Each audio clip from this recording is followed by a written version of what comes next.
Now in his 7th season in the big leagues, New York Yankees shortstop Derek Jeter is not only one of the best players in baseball, he's also one of the most popular. Jeter has earned 4 World Series rings and been named an All-Star now 5 times. Off the field, he's created the Turn 2 Foundation, a charity that aims to prevent and treat teenage substance abuse. Derek, good morning to you. Thanks for coming in. Thanks for having me. Thanks to you kids for coming as well. We appreciate it. Now, today is Kids Fest, and this is really a celebration for kids who take part in your program throughout the year. Tell us a little bit more about it. Well, Kid Fest is something we've been doing for 4 years. You know, part of my foundation, we have these baseball clinics that we put on in all 5 boroughs, and Kid Fest is a way we can bring everyone together, and also some of the other programs that my foundation is part of. Now, Turn 2 you developed with your father. Your dad was a substance abuse counselor, and so it was really sort of fitting that that became the issue of your foundation to help kids stay away from drugs. Well, it's something. I was a huge Dave Winfield fan when I was growing up, and he had a foundation for kids. I wanted to be like him. So after my first year, me and my father were talking in a hotel room in Detroit, and we thought it was the time to start the foundation. And he's a drug and alcohol abuse counselor, like you said, and it was a perfect fit because I think drug and alcohol abuse is something that affects everyone. And your dad now is vice president of the foundation, your mom's secretary, your sister Charlie is project manager. How does this whole family deal work out? Well, for once, now they all have to listen to me. You know, I grew up paying attention to them, but now it's something that I'm real proud of. You know, to have the entire family want to be a part of the foundation is something that we've always had a close family. They've always been real supportive, and now I'm happy to be working with them. And you do credit your family for giving you a great upbringing and developing some great morals and values in you. How important was your family life growing up for you? Well, I'm a little biased, but in my opinion, I think I have the best parents in the world and a great sister as well. And it's something that I credit them for all the success I've had, because they've always pushed me, not really pushed me into doing baseball, but pushed me to be successful. And they were always real supportive of myself and my sister as well. Let's talk a little bit about being a role model, because some sports stars have come right out and said, hey, don't look at me a role model. I don't want to be a role model for children. You have chosen to be one, though. Why? Well, I think no matter how you look at it, I know I'm getting old now, but it wasn't. Oh, yeah, you just turned 28 the other day. I just turned 22. Yeah, okay. You can stick with that for another year. It wasn't too long ago I was a kid, and I looked up to professional athletes. So I think if you're in this position, you should try to take advantage of it and impact the kid's life in a positive way. Recently, though, there's been a lot of talk in baseball about steroid use, and then just last week, one of the Mets pitchers admitted to smoking marijuana after a game. Does that make your anti-drug effort even more difficult? Well, I think it can work both ways. You know, everyone's going to make mistakes. I don't care who you are.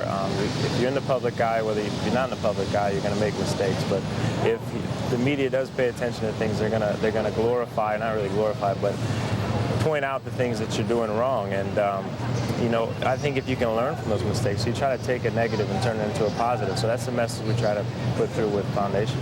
Let's talk baseball for a minute. The season's already half over. You're going to yet another All-Star game. You're hitting over 300 again. What's it going to take for the Yankees to get back to the World Series? Well, I think we have to stay healthy. You know, that's the biggest thing. When you play 162 games, every team's going to have injuries. But if you can, you know, you have 25 guys on the team for a reason, and the other guys have to pick up the slack. But if we stay healthy, we're going to have a pretty good chance. I mentioned that you were just selected again for an All-Star team, or for the All-Star team. You know, in your future, the Hall of Fame is sitting out there. What does it feel like to know that you're going to be compared to Babe Ruth, Joe DiMaggio? Well, I think it's unfair to those guys. You know, I've only played, this is my 7th year, and you're talking about guys that are legends. So hopefully when my career is over, you know, those comparisons, or, you know, you can bring up my name with some of those guys. But right now, I think it's real unfair. Well, we have these kids here who are going to your Kids Fest later on. We want to get them in on the action here. Maybe they want to be reporters as well as baseball stars. Let's start with you. Can you come down here and ask Derek one of your questions? If you had the choice of playing any other major league sport, what would it be? Ooh, any other sport? I think it would be basketball. I'm a big basketball fan, but there's a little too much running. See, in baseball, you can run 90 feet and take a break. In basketball, you're running up and down the court. So that'd be my second choice. Okay, great question. How about you, sir? What's your question for Mr. Jeter? Who was your role model? Who was your role model? Who's my role model? That's a good question. The role models I looked up to at first were my parents, because they were people that were successful in what they wanted to do. And also, I'd have to say Dave Winfield. You know who that is? You're too young to know about Dave Winfield, man. He's a great baseball player, too. Okay, thank you. Good question. And let's get a question from a woman here, because they like sports, too. What's your question? What were some of the obstacles growing up some of the obstacles growing up. See, I grew up in Kalamazoo, Michigan. Have you heard of Kalamazoo before?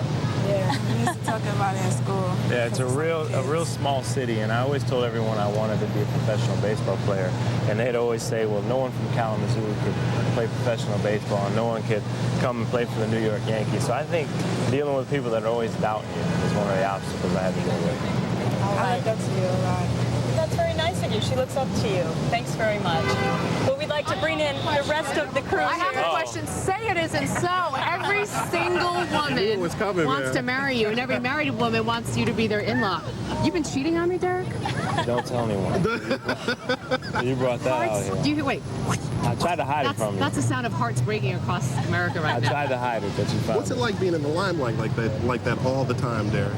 Well, it's weird because sometimes, some things aren't true. Yeah. And you have to deal with that. But, I've basically grown up in New York, so I've been dealing with it. We're very lucky to have you in New York, my friend. Thank you. And he's not taken officially yet. You're still the most eligible bachelor in New York, right? Just celebrated his 28th birthday, so he's still available. Faithful laugh. And the best shortstop, if you're asking me. Thank you.